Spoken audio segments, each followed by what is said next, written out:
Good morning, world, and happy Tuesday. We're back with another Talk Time Tuesday with me, the gifted reckoner. Chosen topic was gang stalking. What is gang stalking? Well, according to Google, gang stalking is an organized crime. It's organized stalking and refers to alleged covert, systematic harassment of an individual by a large coordinated group of people. What does gang stalking look like? From my personal experience, you have people who are sent in to be close to you, to follow you, to monitor everything that you do and go back to the person who sent. And it's never almost the same person, especially if you're a person like me who always moving around or going from job to job. This is why I had to go from job to job. But it looks like a bunch of people putting themselves into your. I had people to even go so far as moving people to my neighborhood. So yes, I have neighbors around me who were paid to be around me and to watch and report and to do things, successfully do things to me. Every time I walk out the house, it's a neighbor. It's specific neighbors. I know them. I can tell you which one they gonna send out. They got a routine. Oh, you go on this week, you go on that week, you go on the next.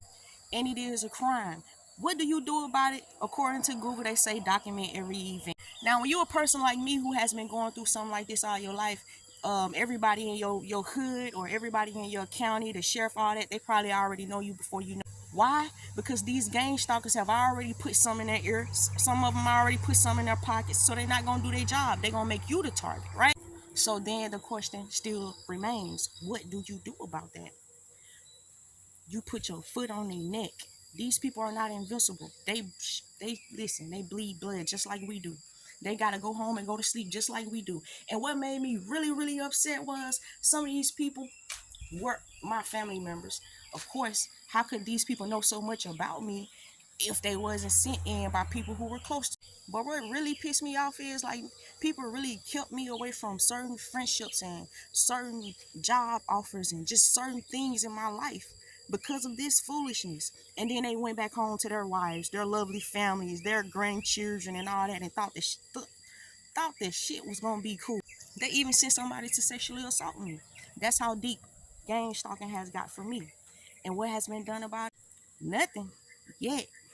So if you're a real one like me and you have been dealing with stuff like this, my advice to you is to go over people's heads. You know, they say that you gotta, I know when I was in school, they taught me that when you go into a job or when you handling a situation within your job, you gotta go up the ladder and all that. When you have done all that, it's other ways you can skin a cat. You don't have to constantly keep going to that same sheriff, to that same department. Because at first I started with the city police, and that was years, right? The investigator came back telling me stuff that the person who did the crime against me was telling him, like, who's the victim? Although I do not consider myself a victim, very much so a victor, because everything that I went through was not natural. When people hear my story, they're gonna wonder how I made it out alive, how I made it out untouched. And you know what that did? That pissed them off even more. We poisoned her Sheen. We got the people on her job to not give her clients. They got clients coming in on the table. Listen, that's another part of gang stalking too. They'll have people with noise campaign. My neighbors be, man, listen, they'll have people with noise campaign and they so dirty and sloppy, baby. I'm in Mississippi. These people ain't using their critical knowledge to handle these tasks that they were given. They got a bunch of crackheads, and no offense if you do drugs, 420, shout out to that. But guess what? They got the lowest of the lowest people to try to come in, do these things, and they ain't tell them the way that maybe they did tell them how to do it, but it was very much so shoddy. So when you've exceeded all your resources, because they're gonna almost leave you with none, because they're gonna have everybody come up against you, people in high places and people in low places, even in the people in the middle places, everybody trying to do it right.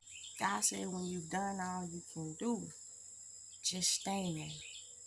And a lot of times for me, standing still just means, what way am I finna do it again? What way we finna find a solution to this problem again? Because obviously they're not gonna stop right now. Who think they gonna keep doing this to somebody to the end of the day? Mind you, I done seen this type of gang stalking that I am dealing with. This is the type of gang stalking that's taking my people out, right? This is the type of gang stalking that led my people to lose their lives. And you think it's gonna be me next? I embody the strength of my ancestors and of the God that I serve. I am not going. So if you are dealing with stuff like this, I just pray that you have plenty of faith, and just know that change is coming. And if you have to be the change, I pray that he give you the strength to do so, and give you the courage to tell on whoever, to move whoever out of the way. Because like I said, it was my own. You feel me? But I don't care nothing about that. Because if they really cared, they would have never came against their own. Many peace and blessings to those who rise every day to learn their lessons.